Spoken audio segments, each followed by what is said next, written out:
महान महत्वाकांक्षाएं ही महान चरित्र का जुनून होती हैं। नेपोलियन बोनापार्ट का ये कहना था। और इसी सोच के साथ आज की हमारी इस गहरी चर्चा में आपका स्वागत है।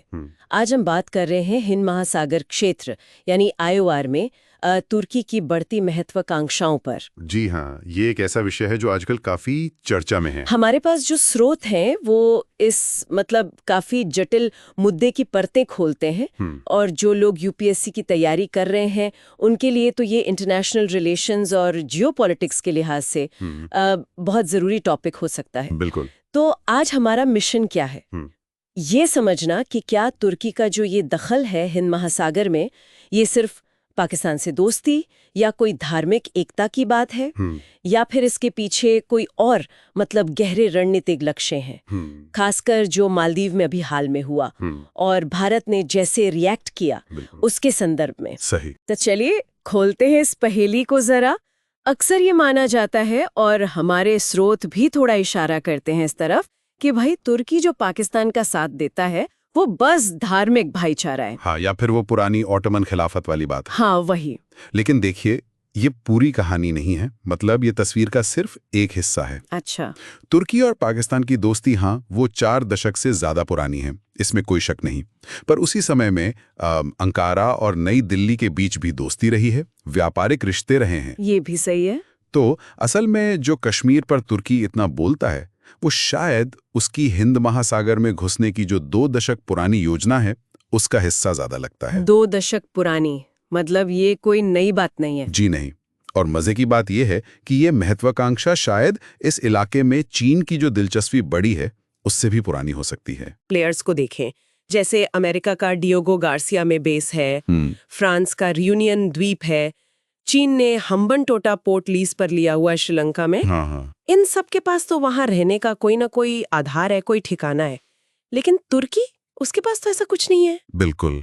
और यही बात इसे और दिलचस्प बनाती है। बिना किसी स्थायी ठिकाने के भी तुर्की हिंद महासागर के पड़ोस में, खासकर आप मालदीव जैसे देशों को देखें, वहां दोस्त बनाने, अपना प्रभाव डालने में काफी एक्टिव रहा है। और स्रोत ये भी साफ करते हैं कि भारत और तुर्की के बीच कम से कम इस क्षेत्र में कोई साझा रणनीतिक हित फिलहाल तो नहीं दिखते हैं। तो ऐसे में जो हमने हाल ही में देखा, भारत में कुछ लोग सड़क पर उतर आए कि तुर्की का बहिष्कार करो, ये शायद उतना कारगर ना हो। हाँ, शायद नहीं। खासकर तब जब नई दिल्ली इन मामलों को आप देखें तो काफी कूटनीतिक परिपक्वता से हैंडल कर रही है। जी, वो भी तो बड़ी अनोखी है ना। सही कहा आपने। स्रोत उसे एक अद्वितीय जानवर कहते हैं। सही कहा आपने, बिल्कुल। वो एक तरह से एशिया और यूरोप दोनों से जुड़ा है ऐतिहासिक रूप से। हाँ।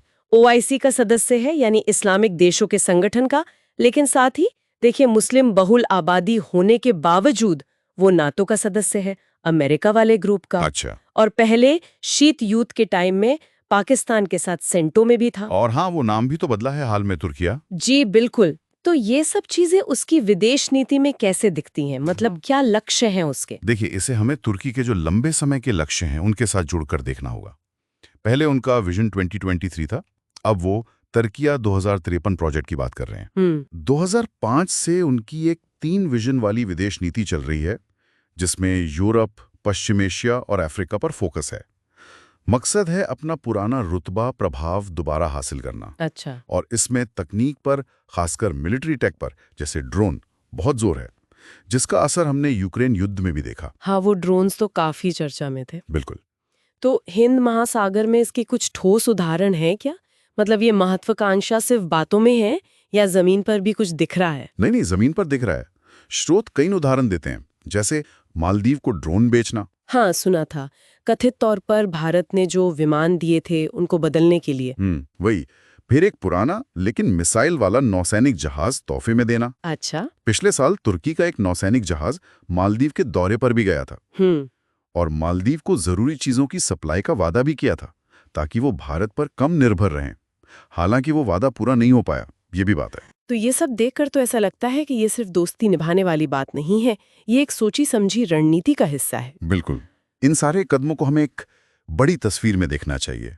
दुनिया अब बहुध्रुवीय हो रही है और तुर्की खुद को एक मध्य शक्ति, एक मिडिल पावर के तौर पर स्थापित करने की कोशिश कर रहा है। मध्य शक्ति मतलब एक ऐसी ताकत जो सुपर पावर तो नहीं है, लेकिन अपने क्षेत्र और उसके बाहर भी अपनी कूटनीति, अपनी लोकेशन और अपनी कुछ खास क्षमताओं जैसे ड्रोन तकनीक के दम पर अच्छा खासा प्रभाव रखती है। समझ गई। वो अपने भूगोल का, अपने इस्लामी दुनिया से रिश्तों का बहुत रणनीतिक तरीके से इस्तेमाल कर रहा है। हो सकता है राष्ट्रपति अर्दवान घरेलू राजनीति के लिए इस्लामिक राष्ट्रवाद और पाकिस्तान का मुद्दा उठाते हों। हाँ, ये तो होता है। लेकिन हिंद महासागर में तुर्की की जो महत्वाकांक्षा है वो इससे कहीं बड़ी है और लगता है कि ये उनके बाद भी जारी रहेगी। तो लक्ष्य क्या है? आखिर में वो चाहते क्या हैं? लक्ष्य साफ है। हिंद महासागर जैसे रणनीतिक रूप से इतने महत्वपूर्ण अखाड़े में उन्हें एक अहम खिलाड़ी के तौर पर गिना जाए, अपनी पहचान बनाई जाए। तो कुल मिला के बात यह है कि हिंद महासागर में तुर्की की जो चालें हैं वो सिर्फ दोस्ती या धर्म तक सीमित नहीं है। जी नहीं। ये एक उभरती हुए मध्य शक्ति की लंबी, सोची समझी भू राजनैतिक महत्वाकांक्षाएं हैं।